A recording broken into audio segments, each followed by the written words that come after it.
stay safe. So today's topic is heredity and evolution, the chapter number 9 of your class 10 CBSE textbook, a very important chapter. In board exams, there are many questions which are being asked from this particular chapter. Heredity in evolution is also the basic of your class 11th and class 12th biology. So dear students, please focus on this video and click on like button so that we come to know that you love us. Also, please do comment on our videos and let us know what can we do for you. So let's just get started.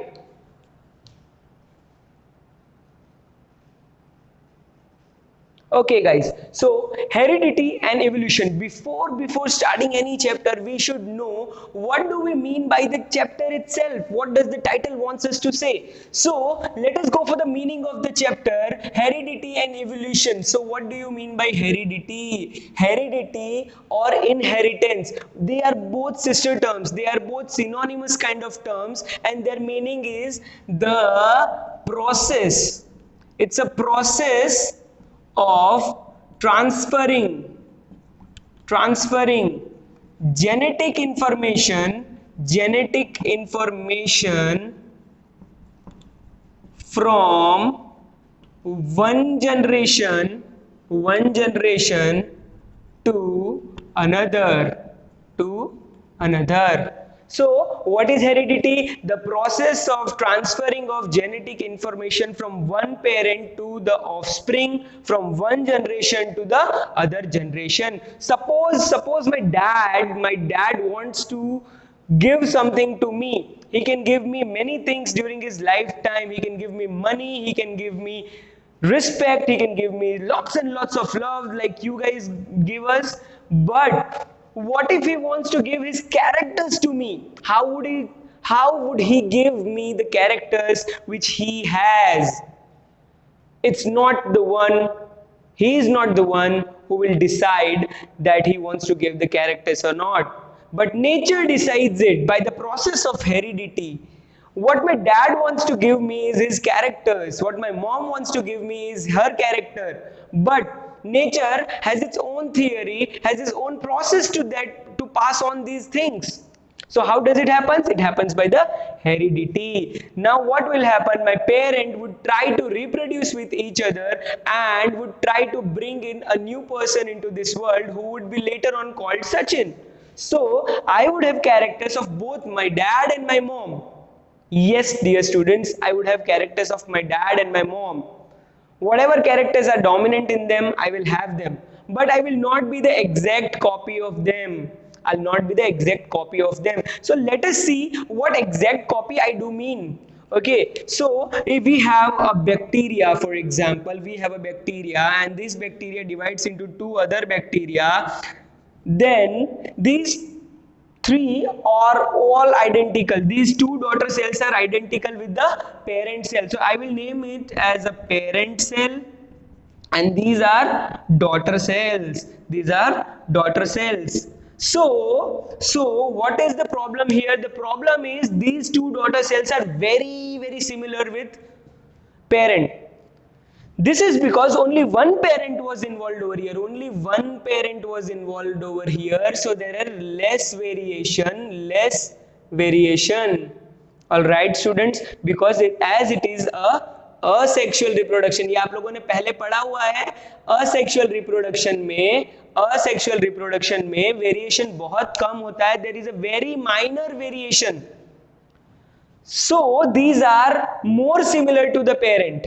अगर अब मैं बात करूं यहाँ पे मेरे dad की और मेरे मॉम की, suppose he is my dad and it's my mom and I am here, then I would be less similar to my mom and dad with comparison to these bacteria, because as there is a sexual reproduction between them, my dad was from another place, my mom was from another place, they had different characters, so they brought in some of their character and some of her character, and I was the new person who was born. All right, so here there is more variation. There is more variation. So what do I mean by variation? Variation is small changes. Variation is the changes. Variation is the difference between the offspring and the parent. That's called variation. Now this variation, when gets accumulated over generation and generation and generation, then it would be called evolution, because it would give rise to a new species. मैं बोल रहा हूं कि मेरे mom dad से मैं जितना भी अलग हूं, वो उतना अलग पार्ट, उसको हम बोलेंगे वेरिएशन. अब मेरे बच्चे जो होंगे उनमें भी वेरिएशन होगा, उनके बच्चों में भी वेरिएशन होगा, उनके बच्चों में भी वेरिएशन होगा. इस तरीके से जो वेरिएशन अक्यूमुलेट होता जाएगा, मान लो 500 जनरेशन बाद, तो कुछ नया ही होगा, वो एक नई स्पीशीज होगी, तो उसको हम बोल देंगे evolution. So variation will lead to evolution. Basic unit है वेरिएशन भाई. यूनिट क्या चीज का? तो एवोल्यूशन का बेसिक यूनिट है variation.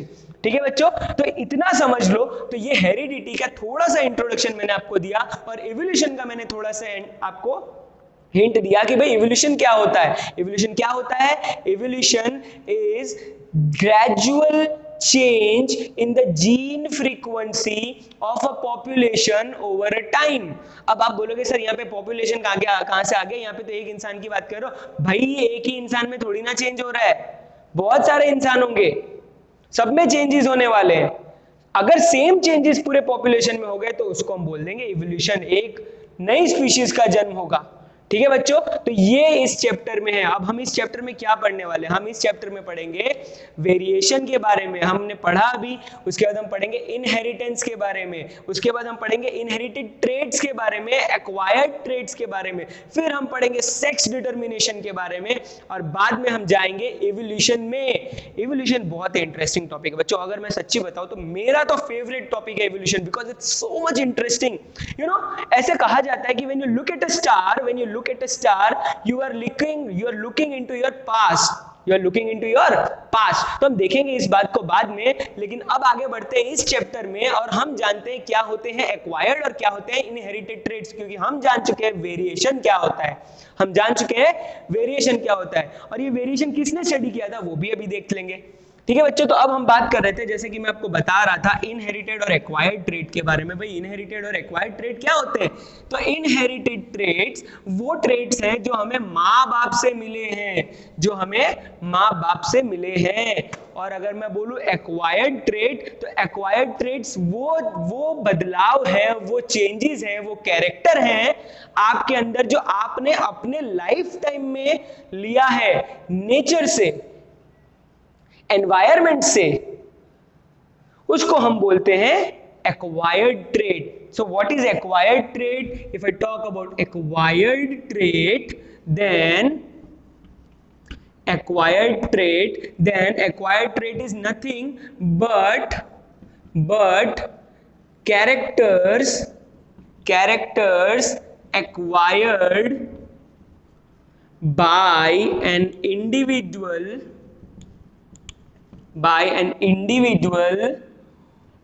during her lifetime. All right, so जब तक कोई जानवर इस धरती पे है और उसने वो चेंजेस अगर अपने अंदर अब्सॉर्ब किए हैं, अपने अंदर लिए हैं, तो वो एक्वायर्ड ट्रेट है. बच्चों जैसे कि बॉडी बिल्डिंग मेरे सिक्स पैक एब्स अभी नहीं है, फैमिली पैक है अभी तो, लेकिन सिक्स पैक एब्स की बात करूं, मान लो मेरे सिक्स पैक एब्स हो गए, मैं भी ऋतिक रोशन जैसा दिखने लग गया, तो क्या सोचते हो कि मेरे बच्चे भी ऋतिक रोशन जैसा दिखेगा? मेरा बच्चा पैदा होगा तो सिक्स पैक एब के साथ होगा? नहीं. क्यों? क्योंकि ये तो एक्वायर्ड ट्रेट है. मैंने बॉडी बिल्डिंग की तो मेरे सिक्स पैक्स एब बने, मेरा बच्चा करेगा तो उसके भी बन जाएंगे, लेकिन उसको कोई विरासत में नहीं मिलने वाली. मेरा बच्चा पैदा होगा सिक्स पैक एब्स वाला, no no no no no no, this is not happening. So this is called acquired trait. Whereas when I talk of inherited trait, then we can talk of earlobes. For an example, मेरे कान नीचे से देखो जुड़े हुए हैं, यहाँ से जुड़े हुए हैं. मेरा बच्चा जो होगा उसके भी शायद कान जुड़े हुए हो सकते हैं, मेरे पापा के भी कान जुड़े हुए. तो ये इनहेरिटेड ट्रेट है, क्योंकि मैंने अपने पापा से ये कान का कैरेक्टर लिया. ठीक है, इसका मतलब ये नहीं कि मेरे मम्मी के कान में छेद है तो मेरे कान में भी छेद होगा, क्योंकि वो एक्वायर्ड है भैया. मेरे मम्मी के कान में छेद है, मेरे कान में छेद नहीं होने वाला. वैसे है, मैंने करवाया है, तो मेरे बच्चे को नहीं होगा.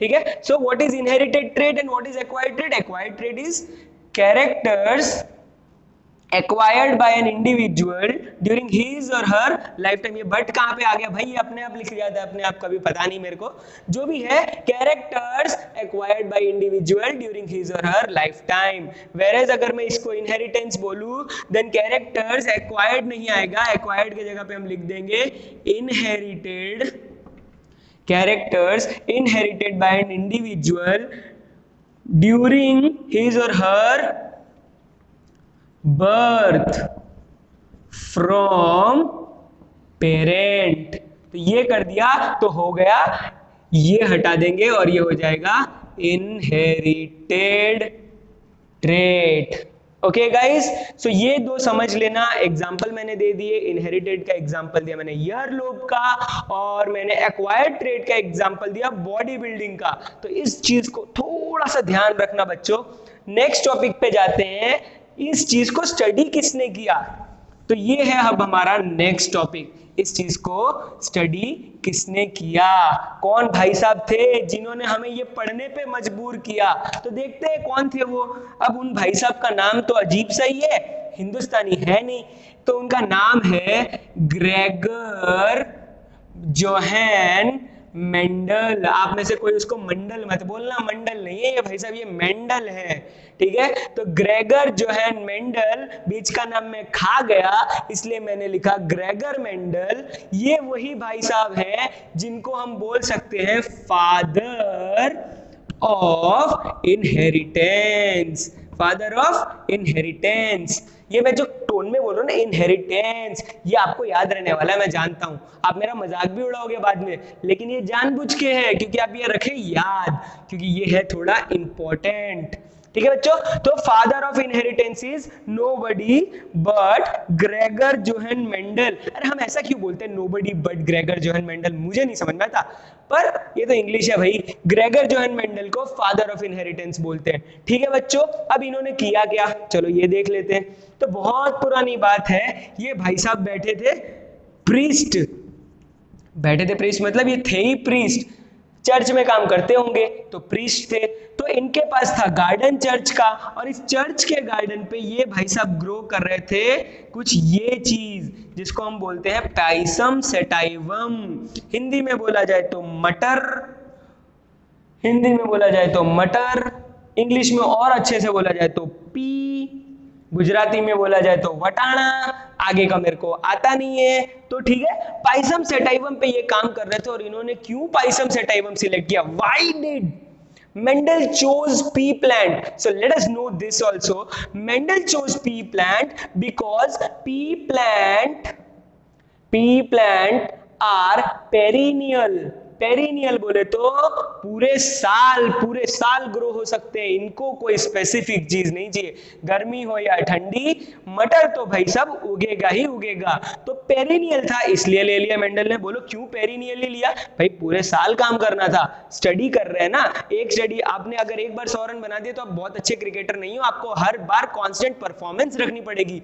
इसलिए कांस्टेंट परफॉर्मेंस देखने के लिए इन्होंने पेरिनियल प्लांट लिया, क्योंकि भाई जल्दी जल्दी ग्रो हो। अगर इंसान पे करते तो क्या होता, इंसान छोटे से बड़ा होता, तब तक मेंडल मर चुके होते, एक पे भी काम नहीं कर पाते। इसलिए इन्होंने लिया पेरिनियल प्लांट। क्यों, क्योंकि ये पेरिनियल तो है, साथ साथ इसका शॉर्ट लाइफ स्पैन है, जल्दी ग्रो होता है और जल्दी भगवान को प्यारा हो जाता है, ठीक है। तो शॉर्ट लाइफ स्पैन दूसरा रीजन था। तीसरा रीजन था वेरियस कॉन्ट्रास्टिंग कैरेक्टर्स। इनके अंदर बहुत सारे अलग अलग कैरेक्टर थे बच्चों। ये पी प्लांट जो होता है ना, ये एक साला दिखता एक है लेकिन होते बहुत सारे हैं इनके characters. So when I talk about characters, it has various characters, so that is also the reason why Mendel chose pea plant. Alright guys, so ये भी याद रखना, इस बात को भी याद रखना। नेक्स्ट जो है वो हम बात करेंगे भाई पी प्लांट के कौन से ऐसे कैरेक्टर थे जो मेंडल ने सिलेक्ट किए, तो ये भी देख लेते हैं भाई। चलो है मैं तो थक गया यार। चलो नेक्स्ट जो टॉपिक है, why Mendel chose pea plant हो गया, what were the contrasting characters, वो भी देख लेते हैं। सो 7 pairs of contrasting character, 7 pairs of contrasting character pea plant के कौन कौन से हैं? तो जरा देखें तो सबसे पहला कैरेक्टर जो है वो है height of the plant, height of the plant. ठीक है भाई, हाइट ऑफ द प्लांट की बात हो रही है। दूसरी बात जो देखी गई थी, अभी कॉन्ट्रास्टिंग कैरेक्टर बोल रहा हूं ना मैं, कॉन्ट्रास्टिंग का मतलब समझ जाना, हाइट में दो वेरिएंट हो सकते हैं, यही तो कॉन्ट्रास्ट है। वेरिएंट कौन कौन से हैं? तो एक है टॉल, एक है शॉर्ट या ड्वार्फ भी बोलते हैं। दूसरा था position of the flower, position of the flower, position of the flower. आप बोलोगे सर फ्लावर की क्या पोजीशन होती है? होती है ना भाई, मान लो ये मेरा हाथ जो है वो एक स्टेम है, तो अगर यहाँ पे फूल उग रहा है, ये फूल है, तो ये हो गया टर्मिनल, और यहाँ पे साइड साइड पे उग रहा है, ऐसे ऐसे ऐसे इस तरफ पे उग रहे हैं, तो वो हो गया एक्सियल। तो जो एंड पे होते हैं उनको बोलेंगे टर्मिनल और इधर बोलेंगे एक्सियल। तो दो वेरिएंट यहाँ हो गए।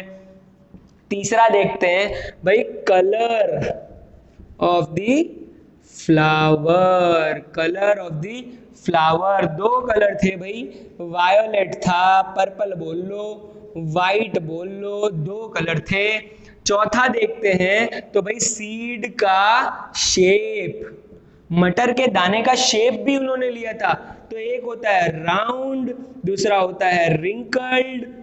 ठीक है बच्चों, ओके। नेक्स्ट जो था वो था कलर ऑफ सीड। सीड के दो कलर, मटर के दो कलर आपने देखे होंगे, येलो और दूसरा था ग्रीन, तो उनके पास भी यही था। छठा जो कैरेक्टर था वो था पॉड शेप। अब पॉड क्या होता है? फली, फली जिसके अंदर मटर होते हैं, वो छिलका जो हम फेंक देते हैं उसको पॉड बोलते हैं। तो पॉड के शेप दो होते हैं, एक होता है इन्फ्लेटेड, एक होता है इन्फ्लेटेड फूला हुआ, और एक होता है नॉर्मल जो फ्लैट। फ्लैट बोल लो या कंस्ट्रिक्टेड बोल लो इसको, कॉन्स्ट्रिक्टेड। ठीक है, कॉन्स्ट्रिक्टेड ज्यादा अच्छा लगता है, साइंटिफिक है यार, थोड़ा साइंटिस्ट है हम लोग यार। ठीक है, नेक्स्ट भाई पॉड कलर। पॉड का colour yellow, yellow yellow dirty fellow, and green green evergreen. तो ये दो कलर थे। ये 7 कैरेक्टर मेंडल ने सिलेक्ट किए थे। भाई साहब मुझे राइमिंग आती नहीं है, मैं कुछ भी बना देता हूं, लेकिन ये 7 कैरेक्टर मैंने नहीं बनाए, ये मेंडल ने चूज किए थे। ये इंपॉर्टेंट चीज है, ये क्वेश्चन में पूछा जा सकता है, इस पे थोड़ा सा फोकस कर लेना, याद कर लेना, इसको काम आएगा। बच्चों ये 7 कैरेक्टर्स के बाद उसने क्या किया? उसने क्रॉस किया। उसने क्रॉस किया। क्या चीज को क्रॉस किया? ऐसे क्रॉस नहीं किया, वो ट्रिपल एच नहीं था, उन्होंने क्रॉस किया 2 पी प्लांट को। तो 2 टाइप के क्रॉसिंग थी, एक था मोनोहाइब्रिड, एक था डाइहाइब्रिड। कुछ टर्म्स हैं उससे पहले जो हमें जानने हैं, तो वो टर्म्स को जानते हैं और उसके बाद हम देखेंगे मेंडल ने जो क्रॉसिंग्स की थी उसके बारे में देखेंगे। तो भाई क्या क्या टर्म्स है तो हमें जो देखने हैं वो भी चलो देख लेते हैं। वैसे ये चैप्टर है थोड़ा स्टोरी काइंड का, मुझे बड़ा पसंद है क्योंकि ये इजी है। इसके अगर फंडामेंटल समझ में आ जाए ना तो बहुत इजी है। हम किस चीज के बारे में बात कर रहे हैं वो हमें पता चल जाता है। तो हम बात कर रहे थे कुछ वर्ड्स की, कुछ डेफिनेशन की। तो मैं सबसे पहले आपको एक वर्ड बता रहा हूं, वो है होमोजाइगस, दूसरा है हेटेरोजाइगस, उससे पहले हम लोग देखेंगे डोमिनेंट, फिर हम लोग देखेंगे रेसेसिव। ठीक है, तो हम ये देखेंगे।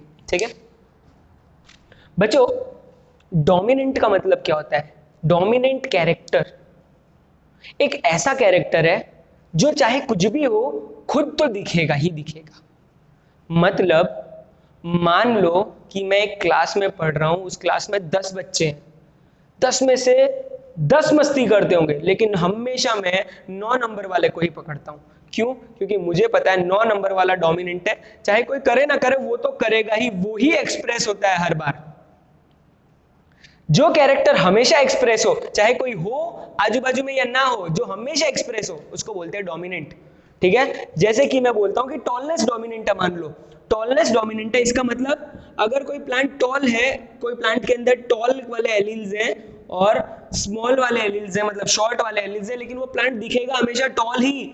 ठीक है। अगर कोई plant capital T small T है मतलब टॉल वाला जीन भी है और डॉर्फ वाला जीन भी है, तो टॉल डोमिनेंट है तो मतलब हमेशा टॉल ही दिखेगा, चाहे टॉल के साथ शॉर्ट भले हो ना हो, दिखेगा तो सिर्फ टॉल ही। So the trait, the character which gets expressed are called dominant. बच्चों ये डेफिनेशन याद रखना, the trait which gets express, पहुंच नहीं पा रहा है, expressed, all right, so it's called dominant trait. What is recessive trait? Recessive traits are those traits which are not getting expressed. ये भाई साहब recessive है, ये थे जरूर लेकिन दिखे नहीं, क्यों? क्योंकि इसको छुपा दिया इस टॉलनेस ने।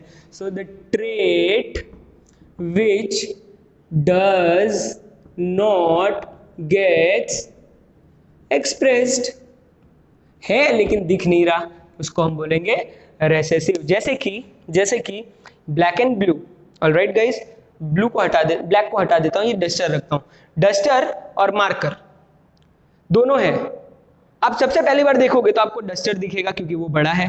अगर मैं ऐसे रखूं इसके पीछे तो हमेशा है ये भी, लेकिन डोमिनेंट कौन सा? ये, क्योंकि ये दिख रहा है।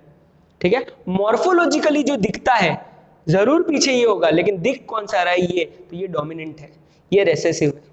ठीक है बच्चों, तो ये डोमिनेंट जो होते हैं वो मॉर्फोलॉजिकली दिखता है। मॉर्फोलॉजी क्या है? मॉर्फोलॉजिकली मतलब शरीर से दिखने वाले। जैसे कि मेरे अंदर फेयरनेस का जीन होगा, डार्कनेस का भी जीन है, लेकिन मैं कैसा दिख रहा हूं? डार्क दिख रहा हूं। क्यों? क्योंकि मेरा डार्कनेस का जीन जो है वो डोमिनेंट है। इसका मतलब ये नहीं है कि मेरे पास फेयरनेस का जीन नहीं है, होगा, एग्जाम्पल है। तो मैं दिख इसलिए रहा हूं क्योंकि ये डार्कनेस है, ये फेयरनेस है, फेयरनेस छुप गया है, डार्कनेस दिख रहा है, सामने आपको दिख रहा है, इसलिए वो मॉर्फोलॉजिकल। और इसका प्रेजेंट है, ये है जरूर, उसको बोलते हैं जेनेटिक। मेरे जेनेटिक के अंदर है, मेरे जेनेटिक्स के अंदर है, लेकिन दिख कौन सा रहा है? वो मॉर्फोलॉजिकल है, और जो अंदर है वो जीनेटिक्स। ठीक है, जीनोटाइप बोलते हैं। फिनोटाइप और जीनोटाइप। फिनोटाइप मतलब मॉर्फोलॉजिकल कैरेक्टर, जीनोटाइप मतलब जेनेटिक स्ट्रक्चर। ठीक है बच्चों, ओके। फिर से एक बार बता रहा हूं, कैपिटल टी स्मॉल टी, ये मॉर्फोलॉजिकली टॉल है, मॉर्फोलॉजिकली टॉल है, और जीनोटिपिकली भी टॉल है। लेकिन जीनोटिपिकली इसके अंदर टॉलनेस का जीन तो है ही, लेकिन डॉर्फनेस का जीन भी है, लेकिन दिख कौन सा रहा है? टॉल वाला दिख रहा है, इसलिए वो मॉर्फोलॉजिकल कैरेक्टर। जीनोटाइपिक कैरेक्टर में दोनों, टॉल शॉर्ट दोनों। ठीक है, टॉल डोमिनेंट है, शॉर्ट रेसेसिव है। बच्चों इसके बाद आता है होमोजाइगस और हेटेरोजाइगस। यहां पे देखो बच्चों, एक टी कैपिटल है, एक टी स्मॉल है, दोनों अलग अलग है। अलग अलग के लिए वर्ड है हेटेरो। ठीक है, तो ये हेटेरो, और यहाँ पे एलील है, एलील को जाइगस बोलते हैं। ठीक है, तो इसका जेनेटिक कैरेक्टर जो है हेटेरो है। क्यों? क्योंकि दो अलग अलग जीन है, इसलिए हेटेरोजाइगस। और अगर कैपिटल टी होता तो होमोजाइगस, होमोजाइगस। ठीक है बच्चों, अब दोनों टर्म को साथ में लेते हैं। अगर दोनों टर्म को साथ में लेते हैं तो मैं अगर बोलूं होमोजाइगस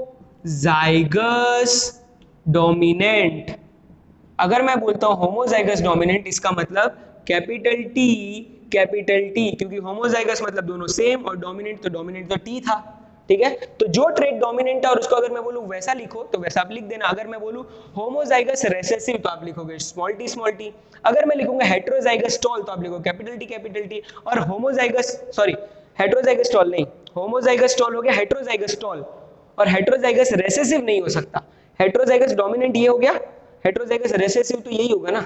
हेटेरोजाइगस में दो हो गए, और हेटेरोजाइगस रेसेसिव कुछ होता ही नहीं, इसलिए ये दोनों सेम हो जाएंगे वरना। ठीक है बच्चों, तो हेटेरोजाइगस रेसेसिव करके कुछ नहीं होता, हेटेरोजाइगस डोमिनेंट जरूर हो सकता है। ठीक है, ओके बच्चों, तो ये हो गया होमोजाइगस हेटेरोजाइगस। ये और गिर गया मेरा मार्कर। चलिए भैया, अब हम चलते हैं मेंडल के कामगिरी पे, तो देखते हैं उन भाई साहब ने कौन कौन से क्रॉस किए और क्या हमारे लिए गुल खिलाए। तो सबसे पहला जो क्रॉस है वो है monohybrid cross. Monohybrid cross, mono मतलब एक कैरेक्टर और हाइब्रिड मतलब दो प्लांट, एक कैरेक्टर वाले दो प्लांट को क्रॉस किया। Tall dwarf, mono character mono है और हाइब्रिड दो अलग अलग है, इसलिए। ठीक है, तो टॉल इसको मैंने क्रॉस किया डॉर्फ। ठीक है, तो मेरे पास आंसर क्या आएगा, तो टॉल इसके साथ रिएक्ट हो सकता है, ये इसके साथ रिएक्ट हो सकता है, ये इसके साथ हो सकता है, और ये इसके साथ हो सकता है। ये कंफ्यूजिंग हो गया, बहुत ज्यादा कंफ्यूजिंग, मैं खुद हो गया। तो अब मैं इसको एक अलग तरीके से लिख सकता हूं, thanks to the Punnett square. ये टी मान लो कि ये मदर है और ये फादर है, तो ये टी, ये टी। अब इसको क्रॉस करते हैं, इन दोनों को क्रॉस करेंगे तो आएगा टी टी, इन दोनों को क्रॉस करेंगे तो आएगा टी टी, इन दोनों को क्रॉस करेंगे तो आएगा टी टी, इन दोनों को क्रॉस करेंगे तो आएगा टी टी। तो भाई अगर ये टी और डबल टी वाले क्रॉस करते हैं, homozygous dominant homozygous recessive tall, ये दोनों अगर क्रॉस करते हैं तो 4 बच्चे होने के चांसेस हैं, 4 बच्चे होने के चांसेस है। और चारों 4 कैसे होंगे, capital T A dominant, capital T A dominant, capital T A dominant, capital T A dominant, मतलब चारों 4 होंगे टॉल। लेकिन कैसे, होमोजाइगस है हेटेरोजाइगस है, देखो एक टी है कैपिटल, एक टी है स्मॉल, मतलब हेटेरोजाइगस टॉल। तो मतलब चारों बच्चे पहले जनरेशन, ये बोलते हैं फर्स्ट जनरेशन, माँ बाप ने क्रॉस किया, जो पहले बच्चे हुए 4, वो चारों के 4 हेटेरोजाइगस टॉल होंगे, 100% चांसेस है हेटेरोजाइगस टॉल होंगे। ठीक है बच्चों, तो ये हो गया आपका क्रॉस F1 जनरेशन। अब F2 जनरेशन मतलब सेकंड जनरेशन। सेकंड जनरेशन में क्या होगा, यही दो तो क्रॉस करेंगे, तो इन दोनों को क्रॉस करवा देते हैं। तो अब देखते हैं इनकी क्रॉसिंग में क्या आंसर आता है हमारे पास। तो capital T small T into capital T small T, क्योंकि वो अपने पापा के साथ तो रिप्रोडक्शन करेंगे नहीं, बच्चे बच्चे में ही हो सकता है ना, जनरेशन में ही होता है। तो ये करते हैं, तो यहाँ पे देख कैपिटल टी, यहाँ पे एक स्मॉल टी, यहाँ पे कैपिटल टी, यहाँ पे एक स्मॉल टी, इसको करेंगे तो टी टी, इसको करेंगे तो स्मॉल टी, इधर करेंगे तो T capital T small T, यहाँ पे भी, यहाँ पे दोनों स्मॉल टी आएंगे। ठीक है, तो अगर ऐसा क्रॉस करते हैं तो हमारे पास ये आंसर आता है। ठीक है बच्चों, अब इसको देखो, तो ये कैपिटल टी है, homozygous tall, heterozygous tall, homozygous short. तो यहाँ पे आप देखो कि फिर से एक जनरेशन, ये देखो माइक है ना, ये बहुत प्रॉब्लम देता है कभी कभी। ठीक है, फिर से रेसेसिव कैरेक्टर वापस आ गया सेकंड जनरेशन में रेसेसिव कैरेक्टर जो है वो वापस आ गया। बच्चों ये F2 जनरेशन में हुआ। ठीक है, ये F2 जनरेशन में, अगर F2 जनरेशन का रेशियो लिखे, अगर आपसे कोई पूछे right the ratio of F2 generation, और जीनोटाइपिक रेशियो मांगे, मॉर्फोलॉजिकल नहीं, फिनोटाइपिक नहीं, जो दिख रहा है वो नहीं, जीनोटाइपिक, जीन्स के रेशियो बताओ। तो ये टीटी एक टाइप का है तो 1, ये दो अलग अलग है इसलिए 2, मतलब ये दोनों सेम है 2 और ये 1। तो भाई मोनोहाइब्रिड क्रॉस के F2 जनरेशन में जीनोटाइपिक रेशियो जो है वो है 1:2:1, 1:2:1। जीनोटाइपिक मतलब ये लिखा हुआ जो अंदर उसको देखना है। फिनोटाइपिक अगर बोलूं, फिनोटाइपिक रेशियो, तो ये जो लिखा हुआ है वो देखो, टॉल 1 2 3 टॉल 1 शॉर्ट, ये हो गया फिनोटाइपिक रेशियो। ठीक है, phenotypic ratio is 3:1, genotypic ratio is 1:2:1। तो ये रहा आपका मोनोहाइब्रिड क्रॉस। इसको थोड़ा सा ध्यान से याद रखना, नहीं समझ में आए, क्या नहीं समझ में आया वो कमेंट में लिखो, तो हमें समझ में आए कि आपको क्या नहीं समझ में आया बच्चों। तो ये हो गया हमारा मोनोहाइब्रिड क्रॉस। बात करते हैं डाइहाइब्रिड क्रॉस की। डाइहाइब्रिड क्रॉस मतलब क्या बच्चों, कि दो कैरेक्टर्स एक ही इंडिविजुअल में ले और दूसरे इंडिविजुअल में दो कैरेक्टर और उन दोनों को क्रॉस कराए तो उसको बोलेंगे dihybrid cross. For example, if I am tall and I am round and the other partner is short and wrinkled, and when we cross we will have variations of characters, and that is what we are going to see, and we will also look for phenotypic and genotypic ratio। बच्चों उससे पहले आपको याद रखना है कि कितने character हमारे अंदर आते हैं, क्योंकि गैमेट फॉर्मेशन भी एक बहुत ही इंपॉर्टेंट चीज है। याद रखो बच्चों कि पेरेंट से ऑफस्प्रिंग में आधे आधे कैरेक्टर आते हैं। मान लो इसके पास 20 कैरेक्टर है, इसके पास 20 क्रोमोसोम है, तो यहाँ पे 10 आएंगे, इसके 10 आएंगे और इधर बनेगा 20। याद रखना इस चीज को, वरना 40 बन जाएगा तो रॉन्ग हो जाएगा। तो आधे आधे कैरेक्टर लेने हैं और उस हिसाब से ही गैमेट फॉर्मेशन होता है, जिस इस चीज के बारे में डिटेल में हम सेक्स डिटर्मिनेशन में पढ़ने वाले हैं। तो देखते हैं डाइहाइब्रिड क्रॉस क्या आता है। तो सबसे पहले मैं दो कैरेक्टर्स ले रहा हूं, दो इंडिविजुअल्स को ले रहा हूं, एक है टॉल टॉल और उसके साथ कैरेक्टर है उसका राउंड राउंड, और इधर दूसरा जो है वो है शॉर्ट शॉर्ट और रिंकल्ड रिंकल्ड। इन कैरेक्टर्स को हम करेंगे क्रॉस और देखेंगे कि क्या आता है फिनोटाइप और क्या आता है जीनोटाइप। तो यहां से पहले दो है, मैंने आपको बोला दो में से एक ही आना है। इधर आएगा टॉल, इसमें से आएगा राउंड, इधर आएगा टॉल शॉर्ट और यहाँ पे आएगा रिंकल्ड। अब ये चार है, अभी चार को आप अरेंज कर दो एक साथ, इन चार को अरेंज कर दो एक साथ, T small T R small R, ये करेंगे हम क्रॉस दूसरे के साथ, ठीक है। तो इसको क्रॉस करने से पहले गैमेट्स बना देते हैं, देखते हैं कि कैसे बनते हैं गैमेट्स। इजी तरीके से बताता हूं, ये ट्रिक याद रखना, यहीं पे सबसे ज्यादा कंफ्यूजन होता है। तो ये कैपिटल टी इस आर के साथ और ये कैपिटल टी फिर इस स्मॉल आर के साथ, तो यहां पे बनेगा capital T capital R capital T small R, ये दो। साथ साथ हम लेते हैं ये वाला कैपिटल, ये वाला स्मॉल टी और ये वाला आर, और ये वाला स्मॉल टी और ये वाला स्मॉल आर, तो यहां पे बनेगा स्मॉल टी कैपिटल आर और स्मॉल टी स्मॉल आर। ये चार जो कैरेक्टर है ना बच्चों, इनको आपको एक दूसरे के साथ क्रॉस करना है, ठीक है। यही सेम टू सेम उस तरफ लिख के क्रॉस करना है। तो हम लोग देखते हैं कि इसका आंसर क्या आता है। सेकंड जनरेशन देखते हैं हमारा कैसा रहता है। सेकंड जनरेशन हमें देखना है कैसा रहेगा। तो let us just start. Parent का मैं लिख रहा हूं, पहले मेल का लिख देता हूं इस तरफ और फीमेल का लिखूंगा मैं इस तरफ। मेल का अगर मैं बोलूं तो मेल का अगर मैं बोलूं तो यहां पे है capital T capital R small T capital R capital T small R और स्मॉल टी स्मॉल आर।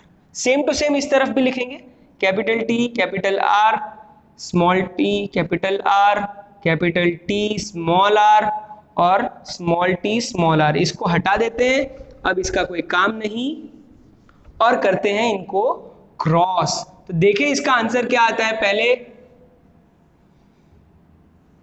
बना दीजिए ऐसे बॉक्सेस, रहेगा आपको बहुत ही आसान।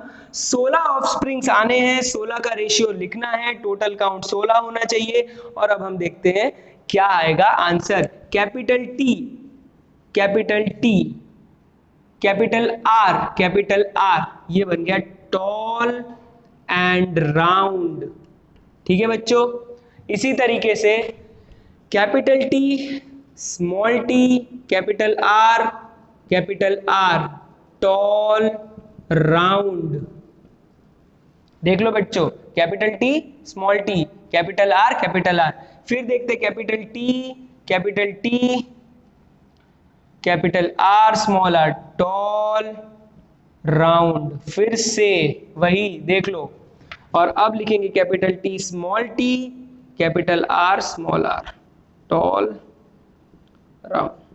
देख लो बच्चों, यहाँ पे कोई गलती तो नहीं हुई हमसे।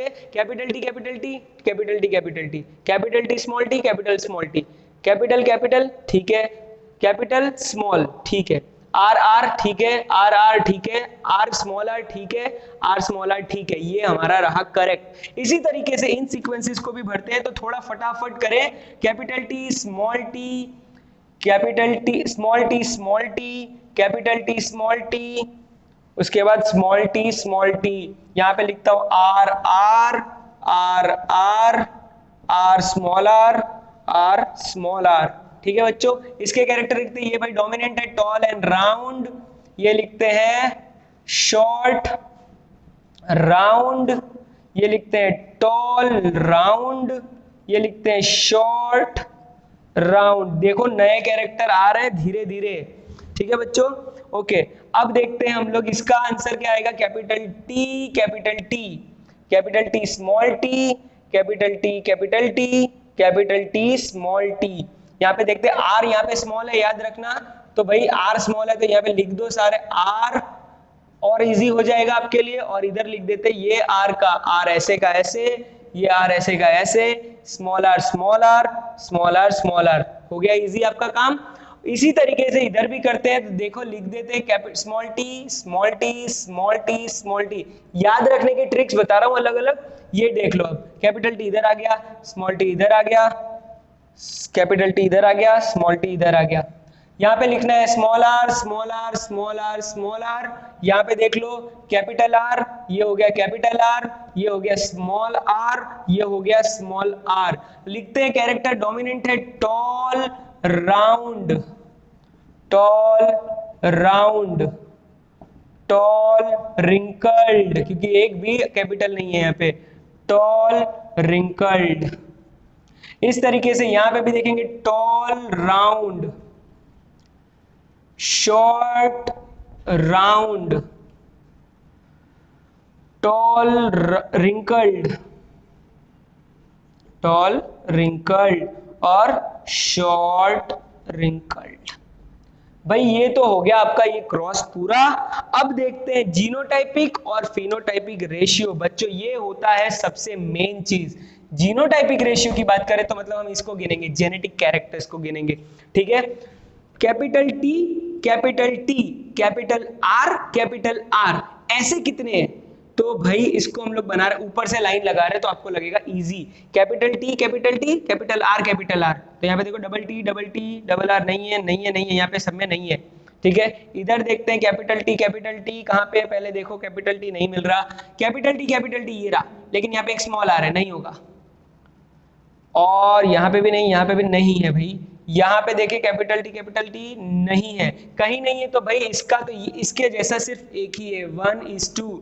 अब ये देखते हैं दूसरा कैरेक्टर। दूसरे की बात करें अगर कैपिटल टी स्मॉल टी और डबल कैपिटल आर, तो पहले हम देखते हैं इजी कौन सा रहेगा फाइंड करके। डबल आर देखते हैं कहाँ पे डबल आर, ये इसको अंडरलाइन कर रहा हूं मैं, तो डबल आर यहाँ पे नहीं मिल रहा, यहाँ नहीं है। ये रहा डबल आर, और देखो ये डबल टी ये आ गया, ये सेम, ये दोनों हो गए सेम आपके 1 2। और देखते हैं डबल आर कहाँ, ये रहा डबल आर, लेकिन डबल टी सेम नहीं है, चलो ठीक है, यहाँ नहीं है, यहाँ नहीं है, इधर भी नहीं है, इधर भी नहीं है, नहीं है, नहीं है, नहीं है, नहीं है। तो भाई ये हो गए 2, तो 1:2। तीसरा कैरेक्टर देखते हैं, इधर लेते हैं आर कैपिटल है एक और एक आर स्मॉल है, तो कैपिटल आर स्मॉल आर देखते हैं, एक ये रहा एक ये रहा, लेकिन इसमें कैपिटल टी नहीं है, चलो ठीक है, ये नहीं होगा, यहाँ पे भी नहीं होगा। ये देखो बच्चों कैपिटल आर स्मॉल आर, लेकिन कैपिटल टी स्मॉल टी है, यहाँ पे नहीं है। कैपिटल आर स्मॉल आर, लेकिन दोनों स्मॉल टी है, नहीं है। Capital T capital R capital small R, ये हो गया सेम, एक ये इधर भी। तो इसको हम लोग करते ऐसा, तो दिखेगा थोड़ा आसान हमारे लिए।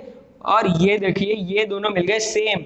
और देखते हैं ऐसा और कोई तो नहीं भाई, ये देखिए ये कैपिटल आर स्मॉल आर, लेकिन कैपिटल टी स्मॉल टी है, ये नहीं होगा, ये नहीं होगा, ये नहीं होगा, नहीं होगा, ठीक है भाई। तो ये भी हो गए 2, 1:2। अब देखते हैं चौथा देखिए, अगर कैपिटल टी स्मॉल आर तो हो गया, और कैपिटल टी स्मॉल टी दोनों, मतलब एक कैपिटल एक स्मॉल, एक कैपिटल एक स्मॉल। तो देखते हैं एक कैपिटल एक स्मॉल, एक कैपिटल एक कैपिटल, एक कैपिटल एक स्मॉल, नहीं है, ये दोनों स्मॉल नहीं है।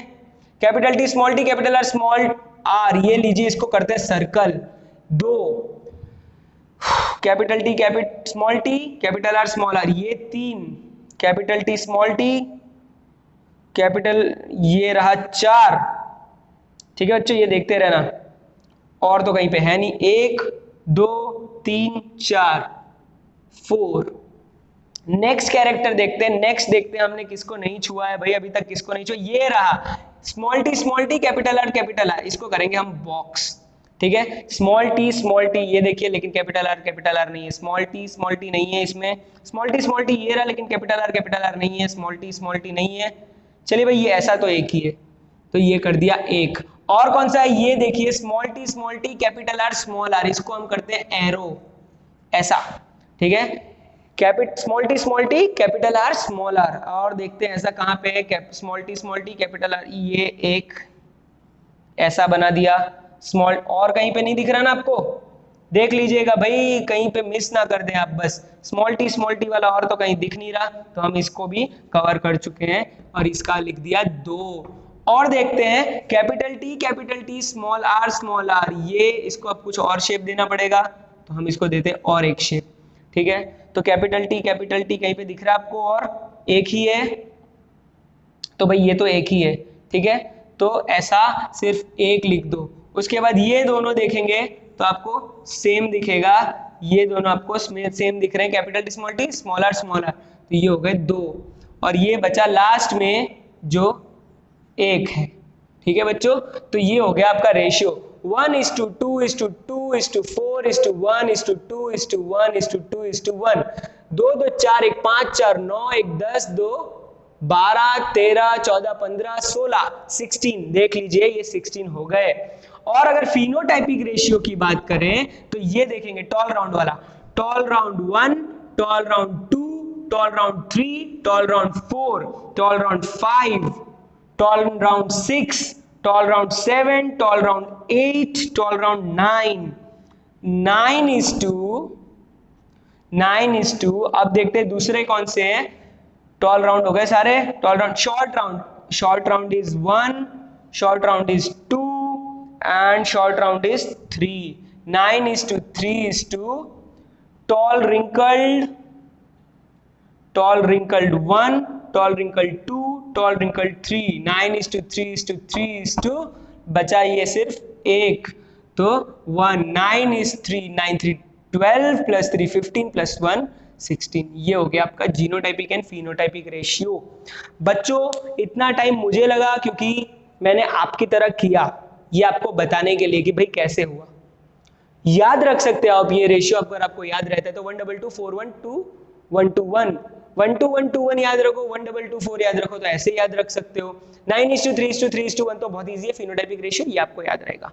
तो ये था डाई हाइब्रिड क्रॉस। सोचो ऐसा मेंडल ने कितने जनरेशंस के लिए किया, लेकिन ये सब कुछ आज इन सब का इतना इंपॉर्टेंस है, इससे हमें पता चलता है कि आगे जनरेशन में क्या कैरेक्टर्स जाने वाले। बच्चों डाई हाइब्रिड क्रॉस बहुत इंपॉर्टेंट है, ये मैंने किया है। अब आपके लिए होमवर्क है, अगर आप करें और आपको कोई प्रॉब्लम है तो हमें बताना। मैं आपको एक नए कैरेक्टर दे रहा हूं, मैं बोल रहा हूं कि टॉल और ग्रीन इनटू टॉल और येलो ले लेना और करके दिखाओ। ये टॉल नहीं, इसको हम शॉर्ट लेते हैं, शॉर्ट, हाँ जी। तो टॉल येलो शॉर्ट ग्रीन को करके दिखाओ मुझे क्रॉस, और मुझे बताना आपके आंसर क्या आते हैं। कहीं पे भी प्रॉब्लम हो तो कमेंट सेक्शन में लिखो, मुझसे पूछो, मैं आपको हेल्प करूंगा। ये पूरा मैंने सॉल्व किया है सिर्फ आपके लिए।